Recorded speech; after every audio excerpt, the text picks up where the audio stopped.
Hello everyone, welcome to iQuanta. स्वागत है आप सभी लोगों का। आशा करता हूं कि आप अच्छे होंगे। तारीख है आज 12 अगस्त यानी 12 of August 2024। Important current affairs और काफ़ी इंपॉर्टेंट दिन भी है आज। 12 अगस्त को क्या मनाया जाता है आपको पता होना चाहिए। 12 जनवरी और 12 अगस्त। 12 जनवरी को हम लोग इंडियन यूथ डे के रूप में मनाते हैं और 12 अगस्त को हम लोग इंटरनेशनल यूथ डे के रूप में मनाते हैं। तो दोनों को ध्यान में रखना होगा, ठीक है।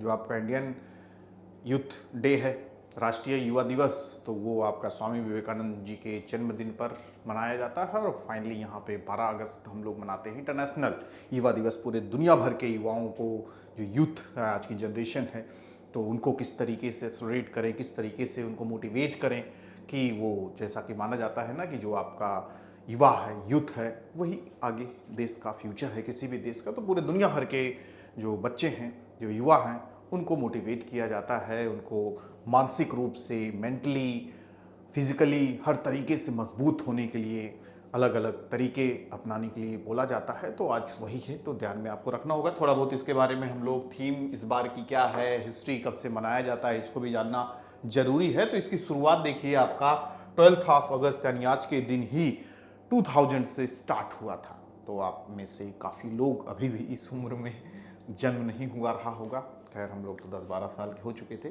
ठीक है। तो इसकी शुरुआत हुई 12 अगस्त 2000 से और इसको डिक्लेयर किया गया था इन द ईयर 1999 में, ठीक है। और यहाँ पे देखिए सजेशन वगैरह दिया गया to the UN general assembly. तो ये मेनली यूएन के द्वारा मनाया जाता है। उसी ने ही इसको काफ़ी आगे आपका क्या किया, प्रचार प्रसार किया। दुनिया भर, भाई इंटरनेशनल ऑर्गेनाइजेशन है, तो उसका मेन यही ऑब्जेक्टिव भी है कि दुनिया भर के जो बच्चे हैं, दुनिया भर के जो यूथ हैं, उनको किस तरीके से इंस्पायर किया जाए और आगे बढ़ने के लिए किया जाए।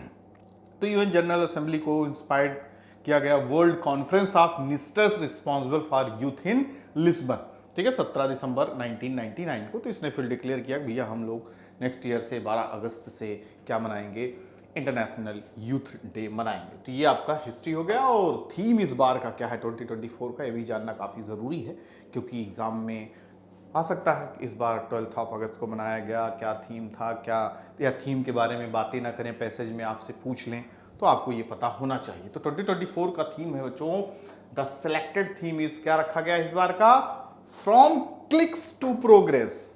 क्लिक करते हैं हम लोग, डिजिटलाइज को यहाँ पे ज़्यादा प्रमोट करने की कोशिश की गई है।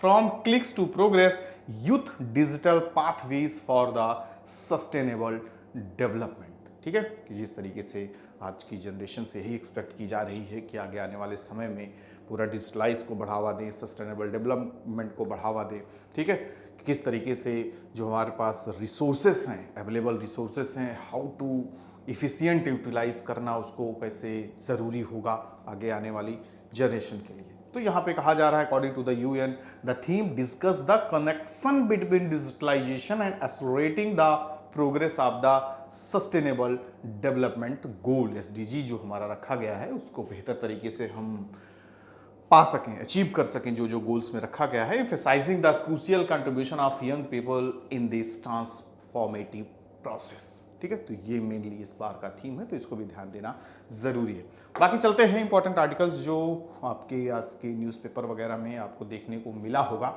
तो एक काफ़ी इंपॉर्टेंट एडिटोरियल वाले पोर्शन में यहाँ पे देखेंगे, party serious crimes and the need for the judicial clarity. तभी हाल ही में आपने देखा होगा, आपके दिल्ली के चीफ मिनिस्टर अरविंद केजरीवाल, आपके एजुकेशन मिनिस्टर दिल्ली के मनीष सिसोदिया, तो इन लोगों को पीएमएलए जो एक्ट है, क्या है PMLA, prevention of money laundering act, ठीक है। जिसके अंतर्गत अगर किसी को दोषी पाया जाता है, तो ऐसा कहा जाता है कि जब तक आपका दोष सिद्ध नहीं हो जाता, तब तक आप पे मुकदमे वगैरह चलते रहेंगे और आपको जमानत वगैरह नहीं मिलेगी, ठीक है। तो जब तक आपके पास ठोस सबूत नहीं होगा, तो आप तब तक बचे नहीं रहेंगे, तब तक आपको जेल में रहना पड़ेगा। इसलिए कोशिश करके भी जो देखा जाए तो रूलिंग पार्टी थी, तो इसी में ही जान के फंसाया गया। सच्चाई क्या है, आज तक क्लियर नहीं हो पाई वो चीज़ें, ठोस सबूत ना होने की वजह से। यहाँ पर भी देखिए आपको यहाँ पे क्या करना पड़ा है। अभी कुछ दिन पहले चीफ मिनिस्टर को छोड़ा गया और यहाँ पे मनीष सिसोदिया को भी छोड़ दिया गया। तो उसी पे भी एक तरीके से क्रिटिकल एवेल्युएशन किया गया, क्रिटिसाइज भी चीज़ों को किया गया है। क्या इस तरीके से जो पार्टीज़ हैं वो आपके लोग आपकी पॉलिटिकल पार्टीज़ हैं उनको इस दायरे में लाना चाहिए या नहीं लाना चाहिए, कि क्योंकि जो एक्ट वगैरह यहाँ पे बनाया गया है, ये बनाया गया है आपका किसका, जो अंडर सेक्शन 70 ऑफ पीएमएलए है, ठीक है, prevention of money laundering act का सेक्शन 70 है, विच deals with the offences by the companies के द्वारा जो सॉरी जो देखिए बच के रहना है, ठीक है। एक बार आपको अगर कोल्ड वगैरह सब हुआ तो हफ्ता दिन 15 दिन चला जाएगा आपका, मेरा दूसरा वीक तीसरा वीक चल रहा है, इतनी आसानी से जाएगा ना, इसलिए अपनी सुरक्षा अपने हाथ में है, ठीक है। लेकिन ऐसा भी नहीं है कि खिलवाड़ हम भी कर रहे हैं आपके मौसम से, तो चीज़ें हो जाती हैं, चलो थोड़ा मौसम वगैरह के चेंजेस वगैरह से, तो अब कुछ भी हो सकता कभी भी, तो अपना ध्यान रखिए, ठीक है।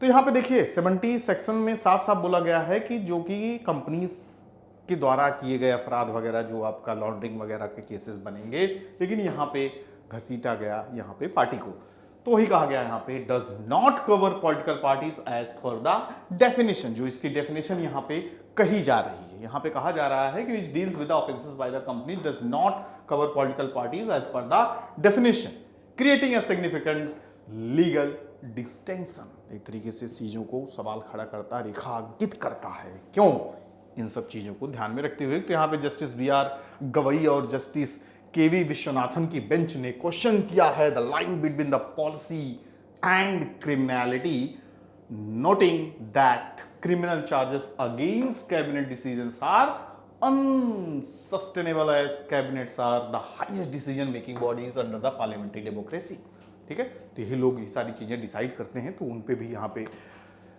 क्रिटिसाइज किया जा रहा है। तो जो आपका एडिटोरियल है, emphasise that the political parties primarily mobilise people and run government, parties क्या करती हैं भाई, लोगों को एक साथ लाती हैं, वादे रहती हैं, काम पूरा किए जाते हैं, तो एक तरीके से डेमोक्रेटिक फॉर्म ऑफ गवर्नमेंट में ये सब चीजें हमें देखने को मिलती हैं, ठीक है। नॉट बिजनेसेस, यानी कोई इनका बिजनेस करने का व्यवसाय, कंपनीज का यहाँ पे मेनली देखा गया था ना, डेफिनेशन में दिया गया था, जो व्यवसाय करेंगी, इस तरीके की गतिविधियां करेंगी, उनको इनके दायरे में रखा गया। तो आप पॉलिटिकल पार्टीज के ऊपर आप इस तरीके से अगर इल्ज़ाम लगा के उनके साथ इस तरीके से गतिविधि आप कर रहे हैं, उनको बिना किसी ठोस सबूत के बयानों के आधार पर, देखिए केजरीवाल को भी यहाँ पे जो लाया गया इसके दायरे में, तो किसी इंडिविजुअल के बयान के आधार पे, ठीक है, जो कि कुछ दिन पहले कहा गया कि वो जो बयान दिया है उसके खिलाफ ही बयान दिया था, मतलब उसने ऐसा कुछ कहा नहीं था, लेकिन 6 महीने बाद वो पलट गया, क्योंकि ऐसा कहा गया, उसको धमकियां मिली, उसको क्या क्या कहा गया, टॉर्चर किया गया, तो उसने बोल दिया कहा केजरीवाल को हमने ऐसा करते सुना, ऐसा करते देखा, और उसको ED और CBI वाले उठा ले गए।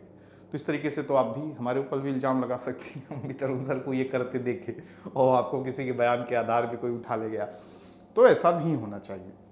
And underlies the potential for reaching consequences of the bringing political parties under the preview of PMLA and other corruption act। तो इन्हीं सब पे यहाँ पे देखिए आपका बोला गया है कि, और ये भी बात कही गई है, there is a call for judicial clarity भी होना चाहिए to prevent misuse of law against political parties, highlighting the need for a clear legal framework to avoid political vendetta and protect democratic fabrics. हर चीज़ का ध्यान रखते हुए क्या सही है क्या गलत है ये भी ध्यान रखना होगा, ठीक है। जो आपके इन्फोर्समेंट एजेंसीज हैं, गवर्नमेंट है, कि इस तरीके से आपका किसी, अगर आपके पास कोई एजेंसीज है तो उनके अथॉरिटी का मिसयूज़ नहीं करना चाहिए। तो कई चीज़ों को यहाँ पे प्रश्न चिन्ह किए गए हैं, उसी के बारे में ज़रूर इसको पढ़िएगा, काफ़ी कुछ आपको जानने को सीखने को मिलेगा।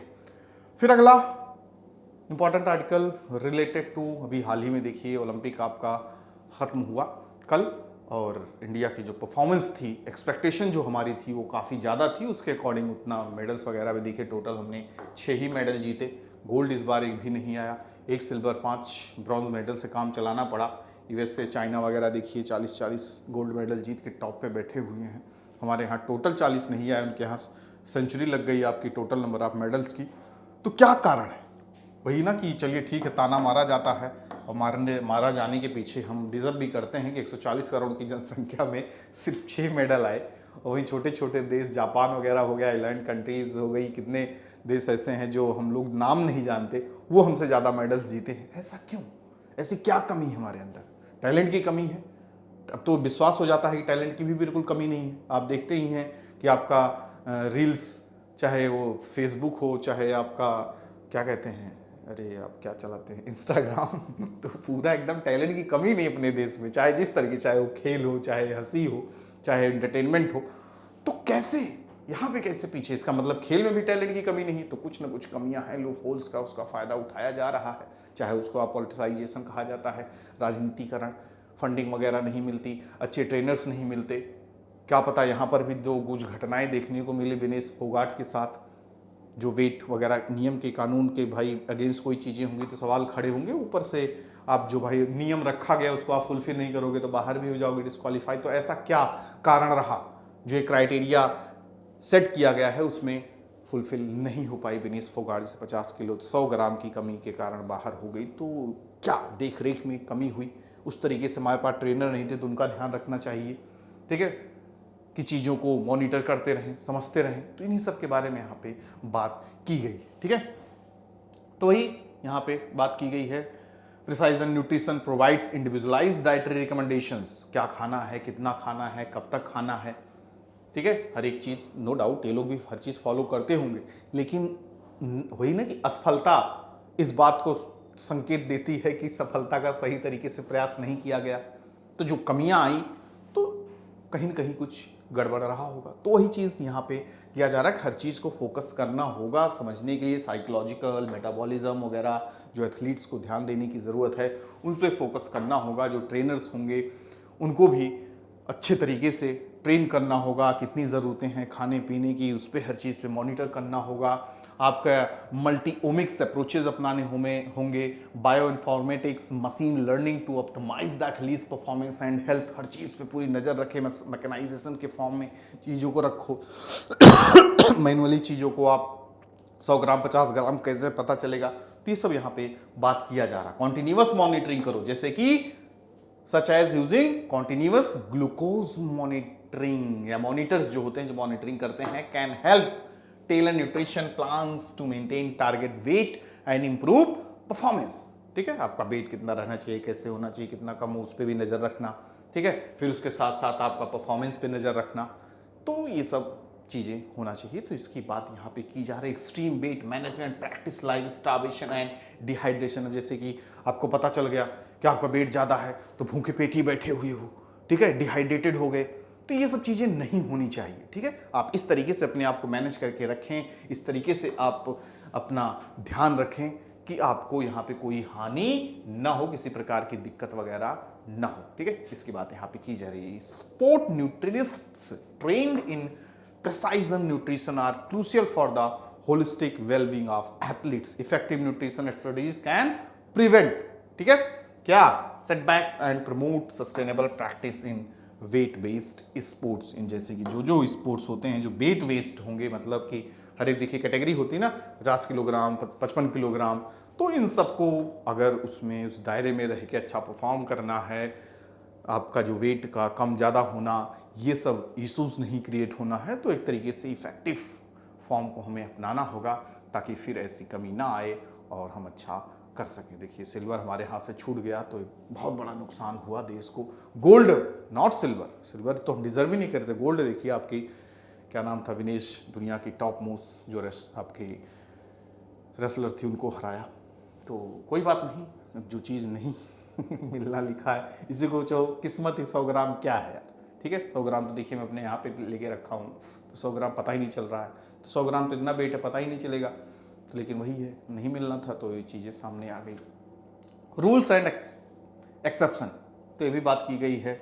मनीष सिसोदिया जो भी हाल ही में रिहा हुए हैं, तो वही बात यहाँ पे कहा जा रहा है कि सुप्रीम कोर्ट ने अभी हाल ही में जो बेल दिया है, किसको, deputy CM Manish Sisodia, reminds जजेस that they can not deny bail as a form of punishment. अगर किसी को सजा हो गई है तो उसको जमानत देना कोई अपवाद नहीं, कोई एक्सेप्शन नहीं, ठीक है, वो भी एक कानून का एक नियम है।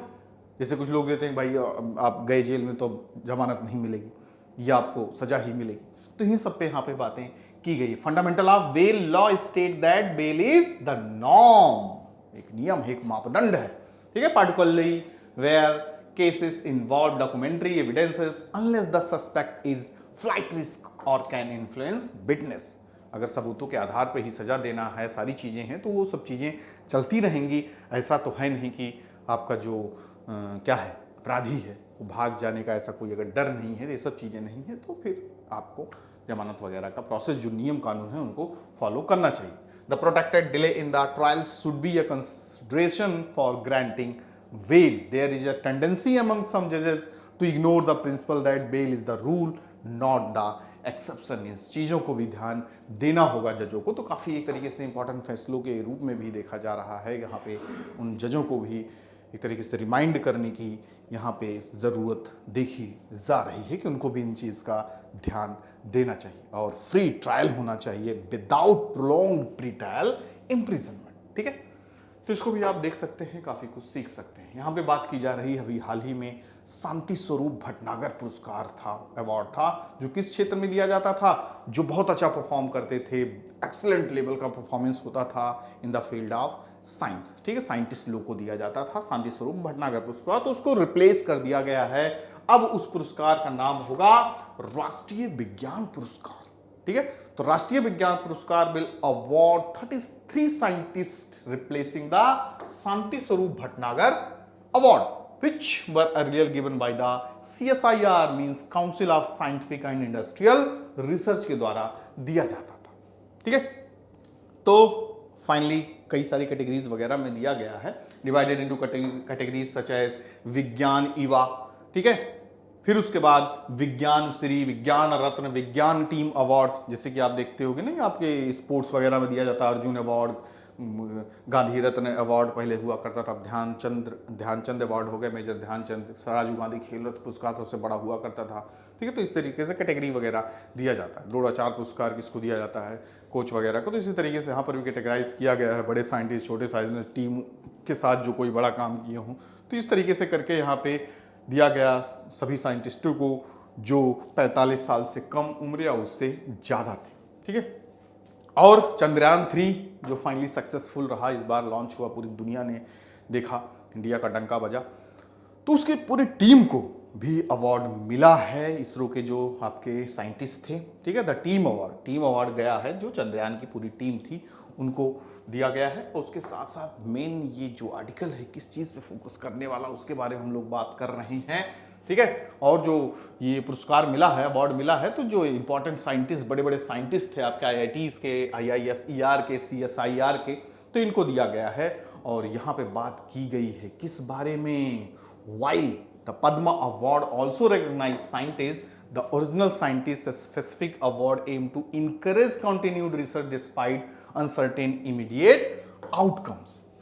और सबसे बड़ी बात जो आपका एडिटोरियल है वो क्रिटिसाइज कर रहा है awards as inadequate, arguing that scientists need better funding, equipment, research condition rather than merely seeking honor and recognition। तो ठीक है, सम्मान दीजिए, इज्जत दीजिए, लेकिन उसके साथ साथ सबसे ज़्यादा इंपॉर्टेंट है उनको अपॉर्चुनिटी, बेहतर अपॉर्चुनिटी मिले, फंडिंग। ठीक है, उसके साथ साथ क्या कहा जा रहा है, फंडिंग के साथ साथ इक्विपमेंट्स। भाई सामान ही नहीं होगा, इक्विपमेंट्स नहीं होंगे, टेक्नोलॉजी उस लेवल की नहीं होगी, तो कैसे आप रिसर्च करोगे। अब इक्विपमेंट हो गया है, फंड नहीं है, तो उसको और एडवांस लेवल में कैसे सारी चीज़ें, तो ये सब काफ़ी इंपॉर्टेंट है। देखते नहीं हो कि हमारे यहाँ के साइंटिस्ट अभाव में, अपॉर्चुनिटी प्लस रिसोर्सेस के अभाव में दूसरे देशों में चले जाते हैं, तो कारण है। ठीक है, चलो देश प्रेम हुआ, वो चीज़ें रोक लेती हैं, लेकिन बहुत सारे साइंटिस्ट दूसरे देशों में देखो काम कर रहे हैं, क्यों, इन सब चीज़ों का तो अभाव में आप सॉरी बच्चों, अभाव में अगर आप कुछ बेहतर कर लो तो उसका इनाम दे दिया जाता है। तो सोचो कितने लोगों के पास अभाव होंगी, वो चीज़ें नहीं होंगी जिसकी वजह से वो कुछ बेहतर नहीं कर पा रहे हैं। तो मुझे लगता है जो यहाँ पे मुझे भी, और यहाँ पे जिसने क्रिटिसाइज किया है आपके जो या इसके एडिटोरियल के लिखने वाले हैं, तो उनके हिसाब से भी कहा जा रहा है कि ये सब चीज़ें ठीक है, लेकिन उससे ज़्यादा ज़रूरी है कि यहाँ पे ये सब चीज़ें प्रोवाइड कराई जाए जिससे रिसर्च टेक्नोलॉजी बेहतर हो, साइंटिस्ट अच्छा परफॉर्म कर पाएँ, और यहाँ पे बजट को भी ज़्यादा एलोकेट करने की बात की गई है। ठीक है। जो सरकार देखती है बजट वगैरह में काफ़ी कम एलोकेशन होता है, ठीक है। तो कम एलोकेशन होगा तो उसी हिसाब से आपका फंडिंग वगैरह भी कम मिलेगी। तो यहाँ पे वही कहा जा रहा है कि increasing the budgetary allocation for the scientist research is deemed more beneficial than symbolic gesture like national award, ठीक है। उससे ज़्यादा उनके लिए फ़ायदेमंद होगा, उससे ज़्यादा वो प्रोग्रेस करेंगे, उससे ज़्यादा बेहतर नाम रोशन करेंगे अगर हम अवार्डों की जगह इस पे ज़्यादा फोकस करें, बजट वगैरह बढ़ाएं, ठीक है।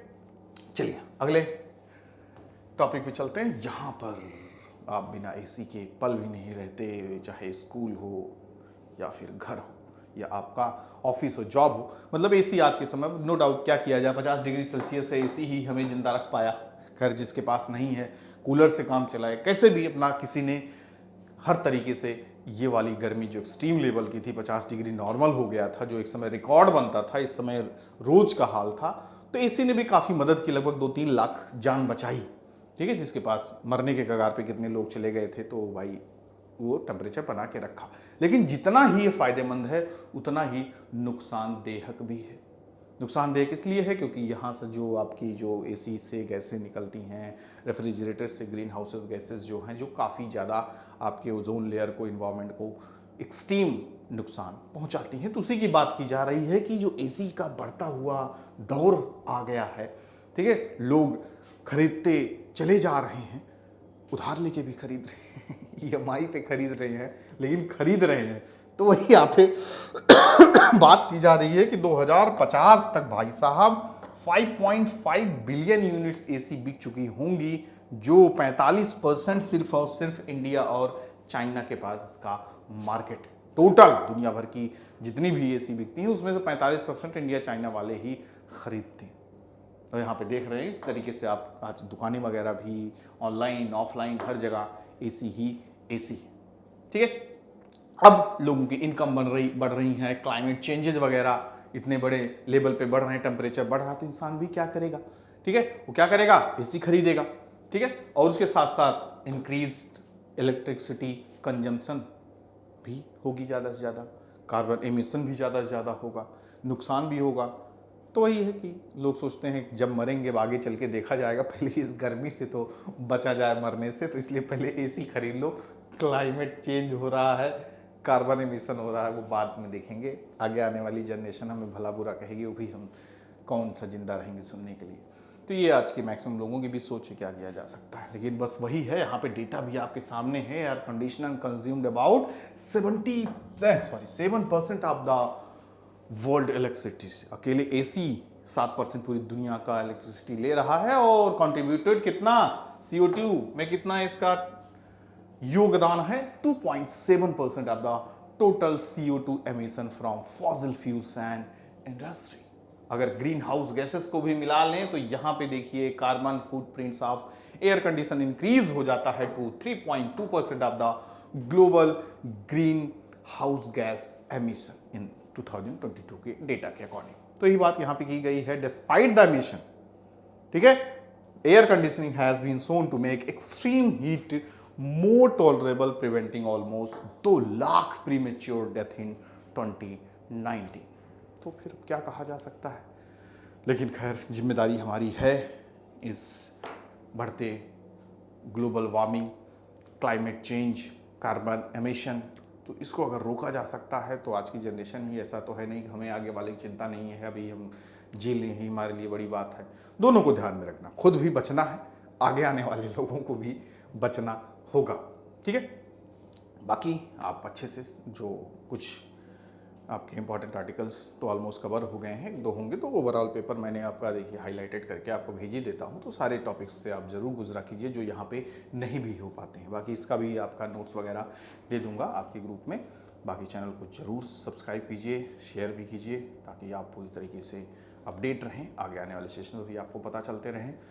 मिलते हैं नेक्स्ट सेशन में, तब तक मेहनत करके पढ़ते रहिए। कोर्सेस आपके लॉन्च हो चुके हैं, बैक टू बैक नया बैच आने वाला है, क्रैश कोर्स स्टार्ट होने वाला है, 2 बैच ऑलरेडी चल रहे हैं, तो ज्वाइन कीजिए और एग्ज़ाम करीब है, अपना लक्ष्य हासिल कीजिए और जीवन में आगे बढ़िए।